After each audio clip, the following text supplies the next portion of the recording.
This is the Weekly Bugle for the week of November 27th to December 3rd, 2023.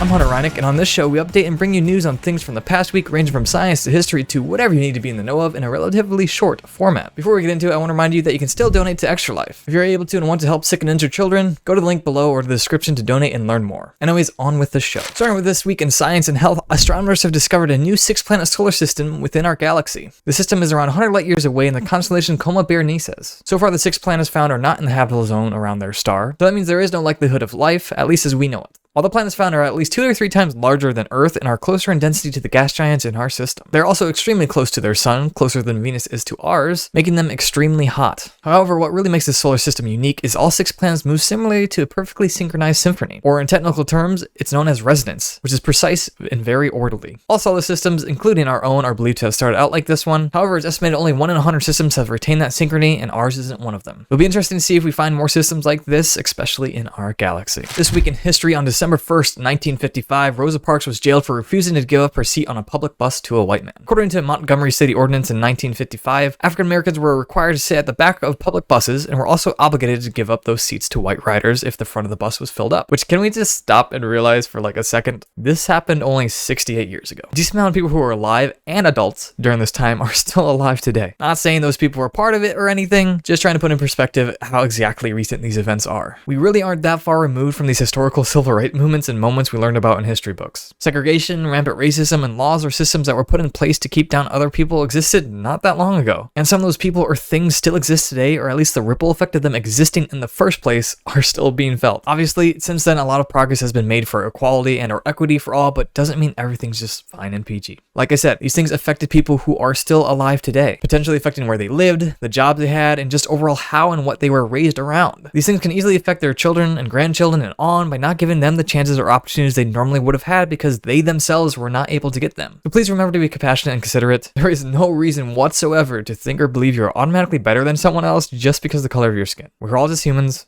on the same planet. Moving on to world news, I'm still continuing to update you on the Israel and Hamas conflict. Last week I talked about a temporary ceasefire, which has allowed around 100 hostages to be freed. However, this still leaves about 140 hostages being held captive by Hamas as fighting unfortunately resumes. Just now, according to the United Nations, no place is safe in Gaza as civilian fatalities are claimed to be rapidly increasing. Also, apparently, Gaza is in the midst of a near total blackout as their telecom systems begin to be strained as the fighting starts back up. This potentially putting more civilians in danger as they are not able to get the information needed to safely evacuate or move around Gaza. Again, this is a situation that is constantly changing, so try your best to keep up to date on the information as it comes out if you wish to do so. Plus again, war is just hell. No innocent civilians should be going through it, let alone children. Hopefully with all the conflicts going on in the world right now, they all begin to die down so we can move towards a more peaceful existence. Finally getting to local news. This week I unfortunately don't have anything I covered, but we'll hopefully have something next week as we move on to upcoming events. Which I'll remind you all, this Saturday, December 9th at 8 a.m., GIBSONBURG is holding their 9th annual Ugly Christmas Sweater Run and Walk, where you can enter with an unopened toy or canned goods. You'll also be able to meet Santa and get some Ideal Bakery donuts after the run, which sounds pretty awesome, I think. So if you're interested, try to make it out. It should be worth your time. Plus again, a friendly reminder to check out any local holiday events that may be happening around you. There are plenty to choose from this time of year to make this holiday season a little bit more interesting for you and your family. Finally, as always, leaving you off with something nice and wholesome. Here is a video submitted by Eli DW on r/wholesome on Reddit. You may think you know what an Eskimo kiss is, but these people will show you what a real Inuit kiss is like. Enjoy. A lot of people think this is the Eskimo kiss.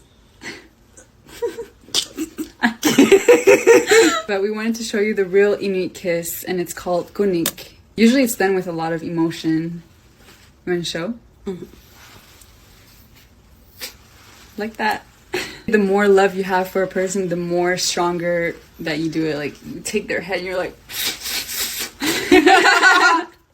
That is it for the show today. I hope you guys enjoyed the video. If you have any thoughts or suggestions on the show or the stories covered today, let me know in the comments below. Remember to stay happy, healthy. See you guys on the next Weekly Bugle. Bye.